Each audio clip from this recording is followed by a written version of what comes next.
Hello and welcome to another episode of Brothers Creed Podcast, where we inspire fathers to teach values that become the blueprint for the next generation. We're the Thomas Brothers. I'm Ethan.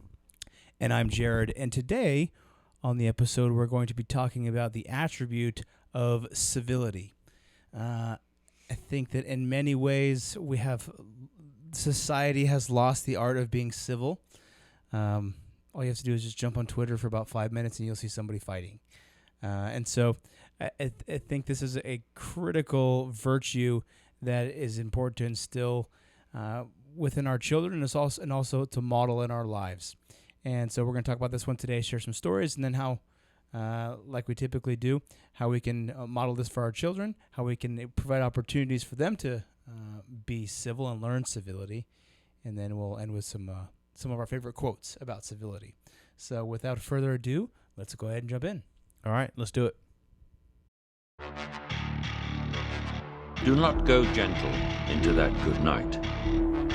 Old age should burn and rave at close of day. You should be a monster, an absolute monster, and then you should learn how to control it. No retreat, no surrender. You can't conceive of what I'm capable of. There is no tomorrow. There is no tomorrow. What we do in life, that goes in eternity.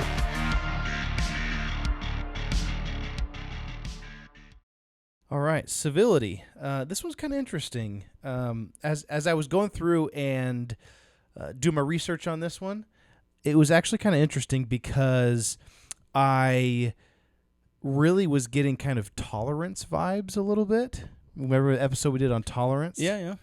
And just being, tolerant of others and kind of similar to being civil with other people, even people respecting their right to people that voice might their have own opinion. Yeah. differences, right? For sure. Yeah. So civility refers to the act of showing politeness, respect, and courtesy in one's behavior and interactions with others. So maybe someone that has differing opinions, or I think the opposite of being civil is like being savage, right? Someone who's just a wild card and only in it for themselves, maybe. Yeah, I think being civil, one of the definitions I found that I liked was it said that it was treating others with dignity, courtesy, respect, politeness, and consideration. It said speaking in tones of a voice that are appropriate for the circumstances. So, like if you're in a corporate setting and you're having a disagreement with someone, yelling is oftentimes not appropriate. That's not being civil. Maybe if you're at a football game and you're having a joking disagreement with somebody or you're whatever and you're yelling, hey, yeah, like something back and forth, that might be considered still civil, but it's in a different environment. And then it goes on to say, being respectful of others' rights to express their views, even if you disagree. I think that's the core of civility. And I also think that's the core of what it is to be an American. How can we have the First Amendment rights if we don't truly believe that people can express whatever their opinions are? And if we can't live in a society where we can respect each other's opinions and we can be civil about hearing those and disagreeing about those, then the whole thing is going to collapse, right? Yeah, I completely agree. A sentence here that I really liked was, it is the fundamental aspect of fostering positive social interactions and maintaining a harmonious and respectful community or society. So I thought it was really interesting, harmonious and respectful community and society. Which I think that's what we all want, right? You want to have peace with your neighbors. You want to be able to trust those around you. You want to be able to be civil with each other, even if you're, neighbors, even if you're throwing their dog's crap over the fence into your yard. Yeah. I don't know. That would make me go savage. I would start off civil. I'd be like, hey, you might not be aware of this. Hey, you forgot this. But you forgot these. It seems like these things made it onto my yard. So let's resolve this civilly first before I unleash the savage. But hey, gonna give you an opportunity first, right? Yeah. I'm gonna throw all of the human waste from my family over the fence into your yard. Brutal, dude. Like, it's crazy how many people with dogs do that, man. They there's a place in a neighborhood. It's like a little wooded area, and it's like in one of the trees, there's been like hanging. Someone like put their dog crap in a little baggie and they threw it into the tree. Well, they just throw it into the woods, thinking, "Oh, it's just going to go away." And then the baggie leaves fall off. Baggie gets caught on the tree, and The leaves fall off, and it's been there for like 3 years. And I'm like, this jerk, man. Yeah. Yeah. Well, I wonder how many diapers, baby diapers, you see in the woods like that. Not a lot. I actually haven't seen any like that. Nope. So That's interesting. Yeah. So we can civilly disagree that a girl at work once said, "Oh yeah, I have a dog. I have 2 dogs. It's just like having kids." I was like, you know what? I'm gonna politely disagree with you. Oh, that's nice. Walk away. Slowly walk away. Oh man, I got a meeting right now. I gotta jump on. Oh yeah. Yeah. So I got into it a little bit and got into some of the benefits of being civil. And then I actually got into some of maybe taking civility too far as well. Oh, okay. So civil disobedience? Well, Some no. Henry David Thoreau? Can you be too civil? Oh, okay. Yeah, I think so. So some of the benefits of being civil, I think these are civility in and of itself. It can improve relationships, which I think is important, and enhances communication, fosters a positive environment. It enhances your workplace environment. Obviously, if you have a hostile work environment or it's just, creativity is stifled in a situation like that, or an environment like that. So enhances the workplace environment. It helps to assist in conflict resolution. If people are like, yeah, okay, I can understand your opinion. I might not agree, but I understand what you mean about this specific topic.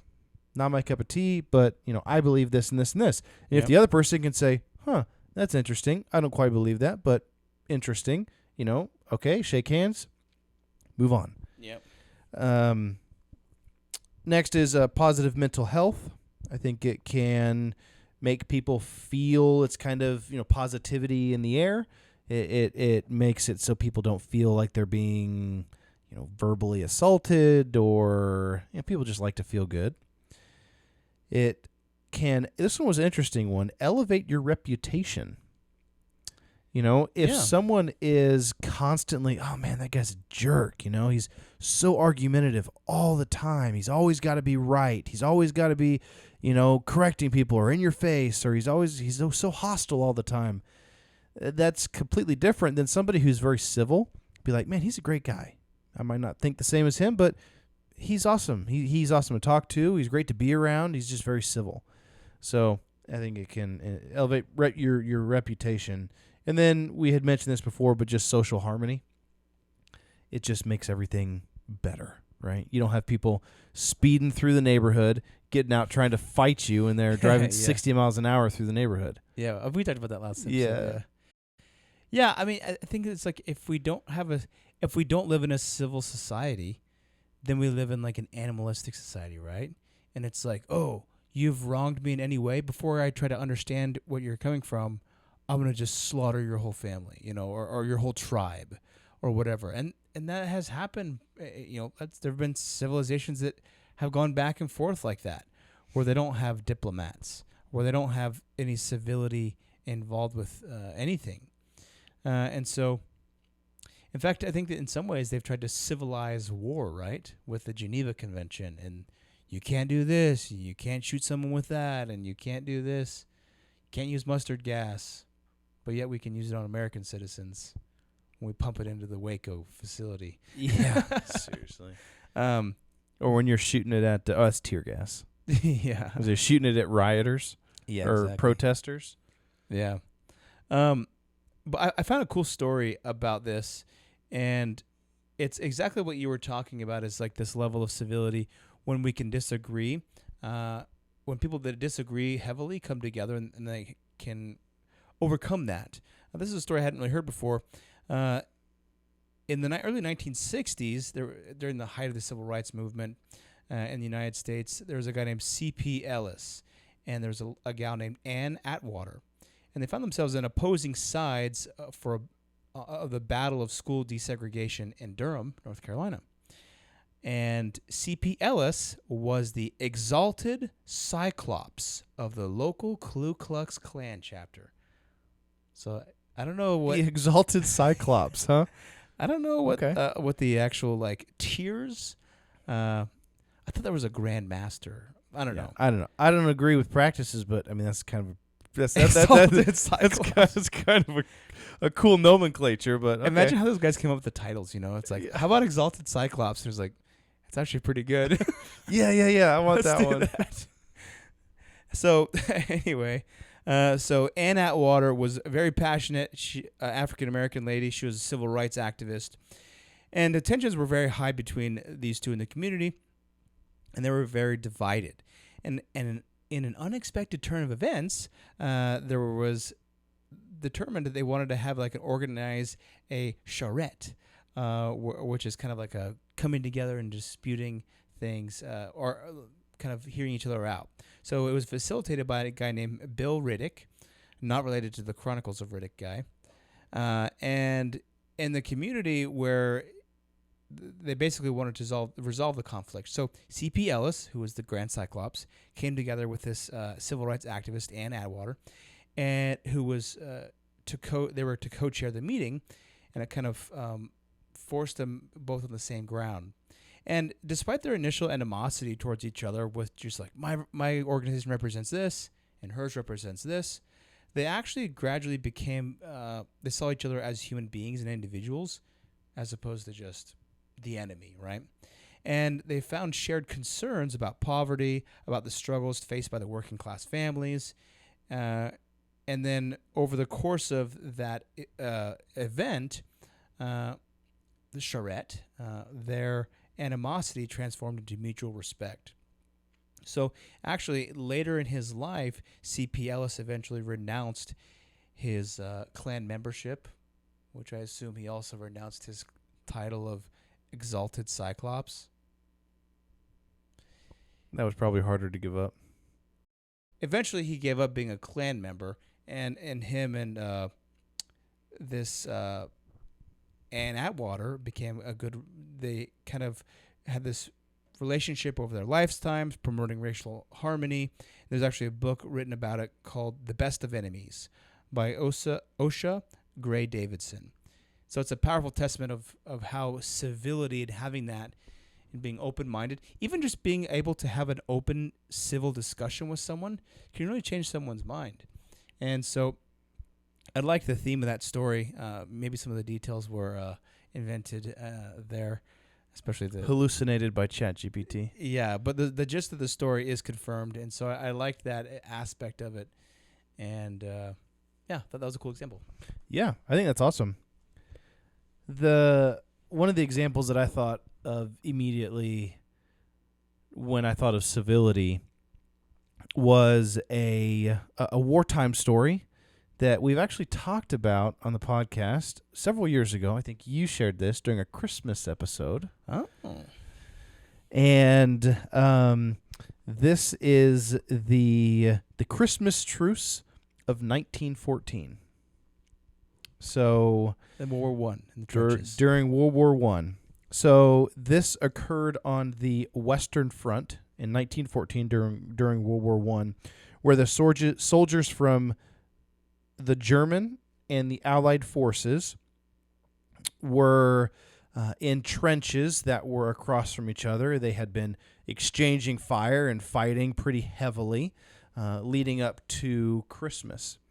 So this is the story of the unofficial ceasefire during Christmas and the civility that these two groups of soldiers showed to each other. So on Christmas Eve, soldiers from both sides began, after the firing stopped the day before Christmas, they began to sing Christmas carols. And they were close enough to the other trench, I'm guessing maybe 100 yards, maybe less. I don't know exactly how far it was, but close enough to be able to hear the other trench singing. And so they ended up singing Christmas songs in English, and then the Germans would sing Christmas songs in German. A lot of them were the same Christmas songs. So eventually, some of these men got brave enough to venture out into no man's land, which is the land between the two trenches, where they eventually came together. They exchanged gifts. They played soccer. They talked. They played music. They sang. They enjoyed each other's company. In some instances, soldiers who were, literally aiming rifles at each other, 6 hours ago, were trading handshakes and memorabilia. Cigarettes and cigarettes rations and food and everything else. Cakes and stuff. I actually saw, to go along with this story, so the truce represented really kind of just a remarkable moment of civility within a horrible time for these men. I saw TikTok the other day, and maybe I'll repost it, but it was a guy who he collects old books. Did you see that same one? Yeah, I did. And he bought this Bible, an old family Bible, in an auction, and it was from it was a historical family Bible. I don't know how old it was, but it was old. And as he was thumbing through it, he actually found a letter from World War I that was from one of the American soldiers that was at this event. And he wrote home and said, the food was not good, but the company was great. And he said, don't worry about me being sad on Christmas because this was the best Christmas I've ever had. And it was just this moment of civility because I'm sure these men knew that, we're going to go back to our trenches and then tomorrow we're going to be shooting each other again. And I'm sure they hated that. And it's unfortunate. But to me, it's like sometimes it's good to be able to put away your differences and, if not for those, or I'm sure there were some people, some men in the trenches that didn't go out. And they were just like, no, I'm not going to go with those. Yeah, Yanks. At that point, they weren't Nazis, right? No, they were just Germans. They weren't Krauts yet either. No. So, I think it was just a great example for me. It kind of stuck in my head whenever I thought civility. I always like stories of war and history, and I thought, man, I got to share that story. Yeah, that's a good story. I think that talking about civility, bringing it home to how can we teach our kids this, right? So one of the questions we always want to talk about is how do we foster this, or what's the environment in which we can foster this? And when we talk about civility, it's important to teach your kids how to have a civil discourse back and forth. I think for many years, the kind of prevailing thought was, well, parents shouldn't argue in front of their kids, right? But I think that in some ways it's okay to have a disagreement in front of your kids because, depending on the disagreement, right? But they need to be able to see and modeled how to disagree civilly with somebody. We're having a disagreement. Honey, I think we should, go to, Texas Roadhouse tonight. And she's like, I don't like the rolls. And I'm like, but the rolls are good. And she's like, kids eat free on Tuesdays. Yeah. How about we go to Texas Roadhouse? You don't have to eat the rolls. I'll get you whatever you want, and the kids will eat free. So that's actually a pretty good deal. Okay, well that sounds that does. I didn't know the kids ate free. That does sound like a good deal. Let's do that. So like being able to have a civil discourse, disagree, weigh the options, and come to a conclusion is something that children need to see. And sometimes us as adults, we're like, go away while I argue with your mother. So that sometimes might be called for. But sometimes it's okay for the kids for us to intentionally model these things. And also to model it with the kids to say, hey, like, what do you think? Where should we go for dinner? What about this? What about that? Consider your brothers. What do they think? Or your sisters. What are their opinions? What are their thoughts? Let's weigh it out. Just trying to get the kids to civilly agree on a show to watch That's the battle that I'm fighting right now. It's like, hey, why don't you guys agree with the show, or else you will have no show, and then so they can quietly agree on a show because it's better to watch something that you kind of like than a whole lot of nothing that you don't like. It just turns into like a Lord of the Flies thing where it's Yeah. just the person with the remote chooses, and then Yeah, the person with the longest arm usually gets the remote, which is usually the oldest. So anyway, these are opportunities to teach civility, and I like that the showcasing of civil discourse and disagreements between parents, and also encouraging debate. Yeah, I agree with that. Sometimes I think the best place for civility to shine is in confrontation, because people can be nice to each other if everything's just, peaches and ice cream. Yeah. But whenever it gets to like raisins and dog poop, I don't like raisins. But yeah, so it can get nasty, and I think that's really where true civility is tested. Yep. So I had some things that what can happen if you take civility too far. And this kind of goes in opposition to some of the things that I said at the beginning, the benefits of civility. Not opposition, but too much of a good thing is a bad thing to a certain extent. So some of the things that would happen if you take civility too far as it would cause you to avoid necessary confrontations. There are some confrontations that are needed. Sometimes you need to address issues to overcome problems.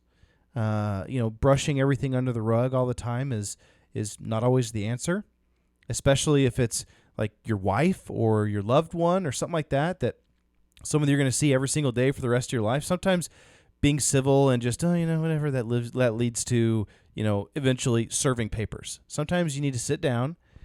Well, I don't. Well, you go ahead. Well, I was just say there's a threshold here. Yeah. Right? But I think you should have the difficult discussions. Don't let civility not cause you to have difficult discussions. Well, I don't think civility means not having difficult discussions. It just means not getting buck wild during that conversation. You can tell someone, I cannot continue living with the way that you are acting. This needs to be adjusted. You can say something very clearly, very calmly, very civilly. It's like, the way that our relationship is working, like if you said, if someone was having a hard time in their marriage, you said, the way that our relationship is working right now cannot continue, and I want to fix that.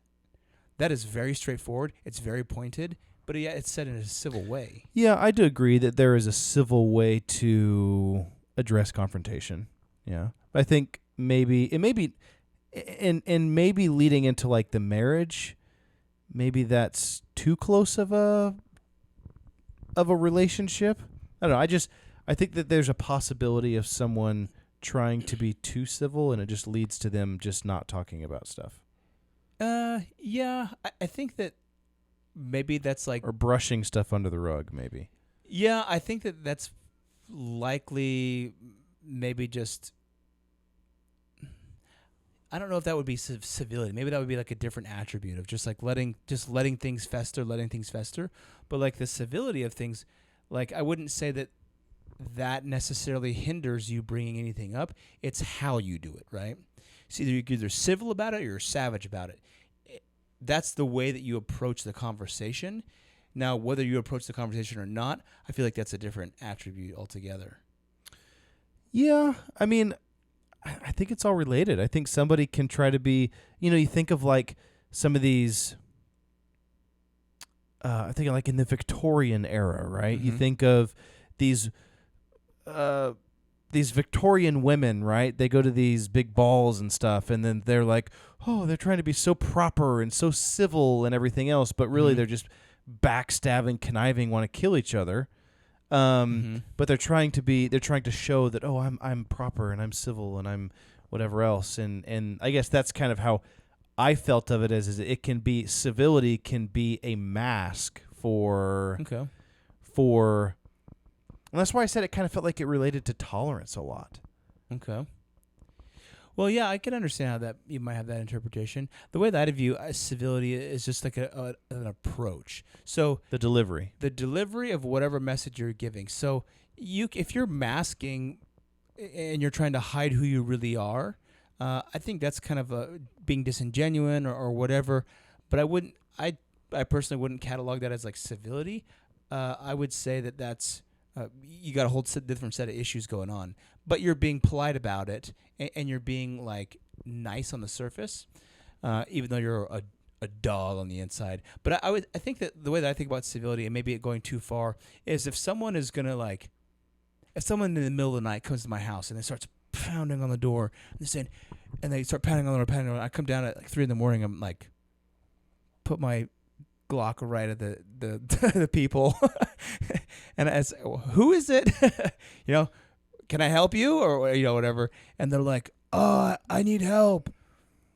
What do you need help with? Oh, just let me in. Can't do that. So the started with civility. What's going on? Can I help you? Let me in. Can't do that. And then if he's, let me in, that's where I'm no longer going to be civil, because I've already I started with civility. Civility wasn't working. Now I'm switching over to savage, or like, if you don't get off my front porch right now, I'll let you in, but you're going to be on a pool on the floor. You're going to be crawling in. You're going to be crawling in about 10 seconds. And so, or I'm going to be dragging you in so that the police. So that my your castle laws stand. My castle, yeah. And so I think that is where the switch happens. So so in a case where you say, well, you can take civility too far. Some people do take civility too far. Oh, well, come on in, I'm just going to be so nice. That's exactly what I'm saying, though. Well, that's I feel like they, or maybe. Like they're not willing to have those hard discussions. They're not willing to say, no, because they're trying to be too polite. Maybe. Yeah, I see what you're saying. Or maybe, I guess what I was saying earlier, maybe it's like, hey, no, I don't want you to come in. Don't stop, don't come in. And then it's like they come in and you never really escalate to the next level. Well, I feel like at some point someone can escalate past them being civil, especially when your life is in danger, you're in danger of being harmed, to where you're like, okay, we're no longer being civil, I'm taking you to the ground. Yeah. But if you never got past that civility, if you took civility too far, right? Because you're kind of talking about a threshold, right? When it gets to the point of, I no longer want to be civil, now I need to be savage. Mm-hmm. What if you never got to that savage point? What if this civility just continued? Yeah, well then you're like, I can't imagine that. You're like, no, please, sir, don't come in the door. Oh, sir, please exit the door. Exit my house. And you're like, Yeah. Yeah, I can see that maybe. And I love this. It's two different kind of interpretations of civility. Yeah. A couple more of these are fear of expressing your opinions. Another one can be enabling bad behavior. If someone is just super civil and another person is not, and maybe not, kind of someone banging on the door, right? Can you be too civil and you're enabling this bad behavior? Or, maybe a family member. Maybe this family member is just taking advantage of you over and over and over and over again. And you're like, oh, well, and they're like, hey, will you co-sign this loan for me? And you're like, oh, it's on my my new souped up truck, Yeah. And he's like, oh, well, I've had such a hard time in life and blah, blah, blah, blah, blah. And then I need this. Yeah, I need this so bad. If I took civility too far, then it'd be like, oh, he really has had a bad shake, and I'm going to go ahead and do it, right? Other than saying, no, Jack, get lost, right? So it could be dangerous. So those are just a couple points. There was a couple more that are very similar to that, but yeah, don't be a pushover. Yeah, know when to turn from civil to savage. Yeah, exactly. And like there are two different approaches. I think any situation you should always approach with, well, maybe not any situation. 99% of situations, approach it in a civil manner, and then if it needs escalating, escalate it. I mean, if I saw someone in a park, hit my kid or my wife, I'd come in very hot and heavy. Yeah. What is the kid at in Major Payne when he shoots into the closet and he goes, If he in there, he ain't happy. yeah, but the kid goes, he eliminated the monster in the closet with extreme prejudice or something like that. yeah. Yeah. All right. So let's see. So one of the things we do is we share a quote on civility. Do you have a quote on civility you'd like to I share? do. I actually got 2 quotes on civility. We'll just read one, and then I'll read mine. 'cause I went maybe you've above repeated one. above and beyond. So, the first one is from our good old boy Socrates. Oh, yeah. Yeah, Socrates. So this kind of goes back to what I had originally talked about, reputation at the beginning. This is kind of a an ancient quote that talks about how civility is related to your reputation and how you purport yourself and conduct yourself. So it says, regard your good name as the richest jewel you can possibly be possessed of. So, Yeah. regard who you are, your name, as the most important possession that you have. And when you go out in public, right, whenever you are around others, how are you conducting yourself? Are you conducting yourself in a civil manner? Are you doing things correctly and respectfully? And I'll add, when the time comes, are you able to flip the switch and become a savage and maybe push civility to the side to a certain extent? Yeah. Right? Maybe you don't need to fire. Maybe you don't need to empty the mag. Oh no, you always empty the mag. Yeah. I think a couple recent court cases would disagree with you. Yeah, maybe not. Maybe not. But yeah, I mean, I think it's important about your personal brand is what you're talking about. Yeah. Building your personal brand, being someone who's civil, bring someone who is, you can disagree with this person. I think that's a powerful thing, especially when you're talking about your kids, to where they say, hey, Dad, I have this question, or I disagree with this point. And I think that there should be some allowance for disagreements within the home. Obviously, I think that the parents have the final say because obviously they're older and their brains are fully formed in most cases. But at least there should be – the home is the proving grounds to where discussion between ideas about debating things starts to happen. And then the kids will learn that in a healthy environment. So totally agree with that one. So mine here is by a guy named John F. Kennedy. Okay. Yeah, so he is one of those guys that does not like convertibles.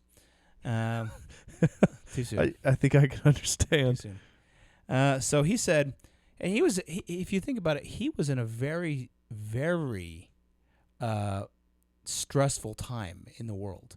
With the increasing space race, with the Russians. And then I think that some of that tension got him killed in the end. And so, I mean, was this kind of the communist era too? Like it wasn't quite as bad as what Reagan was there, but it was starting to build. I mean, remember the moonshot speech was one that he gave. So we were in a head-to-head battle with those guys. This was during the 60s. And so that was 69 when he gave that speech, the moonshot speech. Well, actually, no, I think it was earlier than that. 69 is when we actually went to the moon because he said we're going to go to the moon before the end of the decade. Supposedly. And it was the 60s, yeah. Yeah. Supposedly went to the moon. So he said, let us begin anew, remembering on both sides that civility is not a sign of weakness and sincerity is always subject to proof. Let us never negotiate out of fear, but let us never fear to negotiate. Let both sides explore what problems unite us instead of belaboring those problems which divide us. I like this because of that last piece he talked about. He said, let us think about the pieces and the ideas that unite us and not just the ones that divide us. I think that this year is going to be a year where we're going to have civility in our lives. And the reason why I chose this one specifically is because I think that there's a great opportunity for us as Americans this year, as the election starts to ramp up, to practice civility with opposing thoughts, with opposing political ideas. Your kids are going to start coming home and saying, hey, neighbor is voting for X or Y or Z, and why don't we vote for this guy? Or, I like my neighbor. He's such a cool person. Why don't we vote for that person? And it's important to be civil about, well, you can't be like, oh, that kid's an idiot. His parents are idiots. I can't even believe they're still alive on this block, It's like we have to be civil and respect others' opinions and say, hey, people have different opinions. People have different reasons why they vote for different people. We're voting for this person because of these reasons. But also, basically any candidate you vote for, there's probably reasons that you don't like, right? So maybe show those too. These are some of the reasons why I don't like. Those are probably some of the reasons why this other person's not voting for them, And so I think this year, 2024, is a great opportunity to practice civility, to model it in the home, especially because our kids are going to be coming home with all kinds of questions or all kinds of things and saying, like, what about this person? What is this? Who's Joe Biden? What's Trump? What's this other guy? What are these people doing? What should I believe? Where should I be oriented here? And we need to teach them how to have civil conversations so they don't go to school and say, like, hey, my dad says he's voting for this person and you are less than for voting for someone else. That's not how we roll. That's not how we do things. And that's not civil at all. So I think that's a great example of how to teach civility to our children, for sure. I think any fathers out there, educate your children on what you believe your truths are, or the truth that you have seen and through your experiences and everything else. Maybe you're not a dog family, right? But it's okay to be civil with people that say that their dogs are their pets. Or, are their kids. Are their fur babies, right? Or their fur grandchildren. It is what it is, and we can smile and nod sometimes, and that's all it takes. Instead of being confrontational and non-civil. But this has been an excellent episode. I think civility, in the different ways we have explained it and talked through it, whether wherever you fall on the spectrum of civility and whatever you feel is necessary for the situation that you are specifically in, I think it is up to each person to define what their threshold for civility is in each situation. But being able to develop that skill, knowing how you're going to handle yourself, and at least telling yourself this is how we conduct ourselves, is going to be definitely a tool that will help you in your life, also the lives of your children and the next generation. So we're glad you came. Thank you for joining us, and we invite you to apply this in your life, and let's build that creed together. Let's do it.